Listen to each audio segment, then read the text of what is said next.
আমিরুল মুমিনিন খলিফাতুল মুসলিমিন হযরত ওমর রাদিয়াল্লাহু আনহু তিনি একবার যাচ্ছেন কোন মরুভূমি দিয়া, মক্কাতুল মুকাররমা থেকে এখনো মদিনাতুল মুনাওয়ারা গেলে দেখবেন কত মরুভূমি, আপনি অবাক হয়ে যাবেন আল্লাহর নবী তখন কিভাবে হিজরত করেছিলেন, কিভাবে হেঁটে হেঁটে দাওয়াত দিয়েছিলেন। যেখানে গাড়ি দিয়ে যেতেই মানুষ হিমশিম খেয়ে যায়, মানুষ অস্থির হয়ে যায়, কয়েকবার রেস্ট নেওয়া লাগে, পাম্পে পাম্পে দাঁড়ানো লাগে। সেই জায়গায় কি মরুভূমি তখন, এই রাস্তা তার ছিল না তখন। ওই সময় আমিরুল মুমিনিন খলিফাতুল মুসলিমিন যাচ্ছেন মরুভূমিতে কোন সফরে।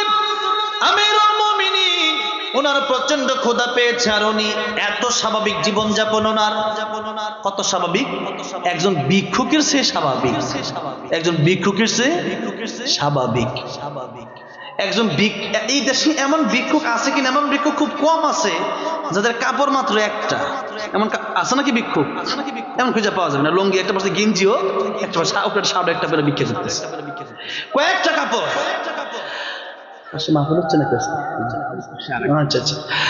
আলহামদুলিল্লাহ। তাহলে আমিরুল মুমিন তিনি কত স্বাভাবিক, তিনি মিম্বরে দাঁড়ালেন খুতবা দেওয়ার জন্য। কি দেওয়ার জন্য? আর তখন তিনি চেয়ারম্যান মেম্বার না, কাউন্সিলর না, আর এই দেশের মতো সামান্য দেশের প্রেসিডেন্ট না, তিনি অর্ধ জাহানের প্রেসিডেন্ট। তিনি অর্ধ জাহানের, জোরে বলেন, তিনি অর্ধ জাহানের প্রেসিডেন্ট। তিনি কাপড় মাত্র একটা, আল্লাহু আকবার বলবেন না? কাপড় মাত্র কয়টা? একটা। খুতবাতে দাঁড়াইছেন, দাঁড়ানোর আগে রিলিফের সরকারি মাল বন্টন হয়েছে, জনগণের একটা করে চাদর দিছে, একটা করে চাদর জনগণের দিছে, রিলিফের মাল, সরকারি মাল।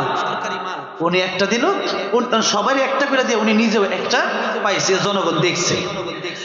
এবার খুতবা দিতে যখন দাঁড়াইছে উনি দুইটা চাদর পরলেন, একটা নিচের দিক দিয়ে আর একটা উপরে। যেমন আমরা উমরা বা হজে গেলে ওইরকম দুইটা কাপড় যেমনি পরি ওই রকম। আগে তো এরকম কাপড় কম ছিল, তো তখন চাদর যখন দুইটা পাওয়া লাগলো, তো একই রকম চাদর, রিলিফের চাদর, সবাই বুঝতেই পারছে একরকম কম্বল দিলে বোঝাই যায় যে এটা রিলিফের মাল, সরকারি মাল।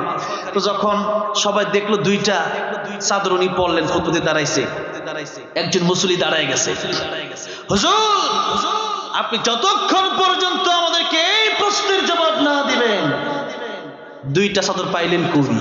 আমরা পাইছি একটা, আপনি সরকার, আপনি দুইটা নিবেন, এই সুযোগ আপনারা কে দিল, এই সাহস আপনারা কে দিল? এর জবাব না দেওয়া পর্যন্ত একটা অক্ষর খুতবা আপনার শোনা হবে না। আল্লাহু আকবার। এমন নেতা এই দেশে আছে? আলহামদুলিল্লাহ এখন আছে, এখন আলহামদুলিল্লাহ আমরা এমন কিছু নেতা এখন পেয়েছি যারা সংসদে গেছে, যাদেরকে রাজাকার বলছে, যারা বলছিল এরা দেশে থাকতে পারে নাই, আর যাদেরকে রাজাকার বলা হয়েছে সংসদের অর্ধেকটা জায়গা সেই টুপিওয়ালা পাগড়িওয়ালা দিয়ে ভরে গেছে।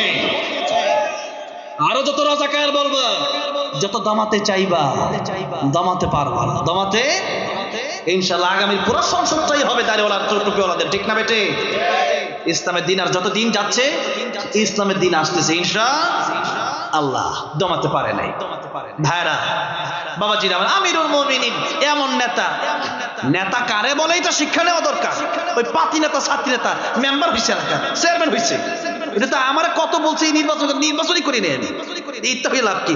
সারা পৃথিবীর মানুষ আমরা সম্মান করে, ওইটা বলো না? তোমার লাগে মারামারি কেমন লাভ দরকার নেই, থাকো তুমি। এখন এই হইল অবস্থা, পাতি নেতা, ছাতি নেতা, কয়দিন আগেও টাকা পয়সার মামলার টাকা দিতে পারে নাই, এখন ছাতি নেতা হয়ে গেছে, পাতি নেতা হয়ে গেছে, তার সাথে কথা বলা যায় না, বাবারে বাবা এই নেতা। আর আমিরুল মুমিনিন চলে কেমনি দেখেন, তারে মুসল্লিদের জিজ্ঞাসা করছে, আমিরুল অর্ধ জাহানের প্রেসিডেন্ট, আপনার কাপড় একটা, আপনি দুইটা পাইলেন কই? আমিরুল মুমিনিন খলিফাতুল মুসলিমিন বলেন, মুসলিমিনা দুইটা চাদরের ব্যাখ্যা আমি ওমর দেব না, দুইটা চাদরের ব্যাখ্যা আমার ছেলে আব্দুল্লাহ তোমাদেরকে উত্তরটা দিয়ে দিবে। আব্দুল্লাহর কাছে প্রশ্ন করে, আব্দুল্লাহ দাঁড়াও তো বাবা, তাদেরকে বলে দাও। আব্দুল্লাহ রাদিয়াল্লাহু আনহু বললেন, শোনেন আমার বাবা একজন খতিব, তিনি শুধু অর্ধজনের প্রেসিডেন্ট নয়, তিনি একজন খতিব। আমাদেরকে বলে এই হুজুরের রাজনীতি কই পাইছে, হুজুরের রাজনীতি কই পাইছে মানে আমিরুল মুমিনিন বিশ্বনবীর রাহমাতুল আলামিন, তিনি ছিলেন মদিনার প্রেসিডেন্ট, আবু বকর রাদিয়াল্লাহু আনহু প্রেসিডেন্ট, ওমর রাদিয়াল্লাহু আনহু প্রেসিডেন্ট, ওসমান রাদিয়াল্লাহু আনহু প্রেসিডেন্ট, আলী রাদিয়াল্লাহু আনহু প্রেসিডেন্ট। তাহলে আমরা রাজনীতি পাইলাম কই? মানে আমরা আমার নবীর থেকে রাজনীতি পাইছি। আল্লাহ বলছেন আমার নবীকে অনুসরণ করো, তো নবীর অনুসরণ করতে গেলে ওই রাজনীতিও লাগবে। ঠিক না ঠিক বলে?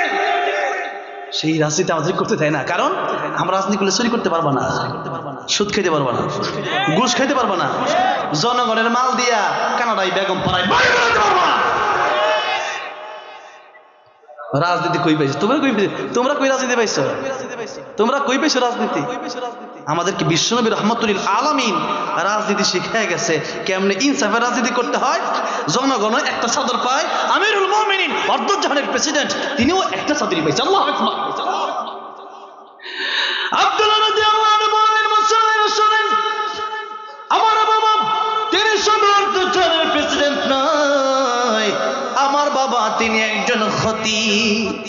তিনি একজন কি? মসজিদের খতিব। তিনি বক্তব্য রাখেন। রিলিফের যে মাল, সরকারি মাল, আমার বাপে পাইছে একটা, আর আমি আব্দুল্লাহ পাইছিলাম একটা। না, আমার বাপের কাপড় একটাই। আমি আব্দুল্লাহ চিন্তা করলাম একটা কাপড় পরলে একটু নিচে দেয় অনেকটুকু, মানে একটা কাপড় পুরো শরীরটা ভালো করে ঢাকা যাচ্ছে না, তাই আমার যে কাপড়টা রিলিফের কাপড়টা পাইছিলাম ওইটা আমার আব্বারে আমি দিছি। সুবহানাল্লাহ নাই? আমার বাপের কাপড় যেটা ওই যে রিলিফের মাল, ওইটাই আমার বাপের কাপড়। এখন কাপড় সাবার আমার বাপের নাই। অর্ধজনের প্রেসিডেন্ট আমার বাপ, আমার খতিব, যেটা আপনাদের সামনে তারা খুতবা দিবেন। একটা কাপড়ে আসলে কেমন দেখা যায় বিষয়টা। আমরা তো মুসল্লি, আমরা নিচে নিচে শুনবো, কাপড় একটু কম হইলেও সমস্যা নেই। তো ওনার জন্য দুইটা কাপড় হইলে সুন্দর দেখা যায়। আজকের জন্য আমার বাবাকে আমি আমার কাপড়টা খুতবা দেওয়ার জন্য দিয়েছি। আল্লাহ পাক দিয়েছি।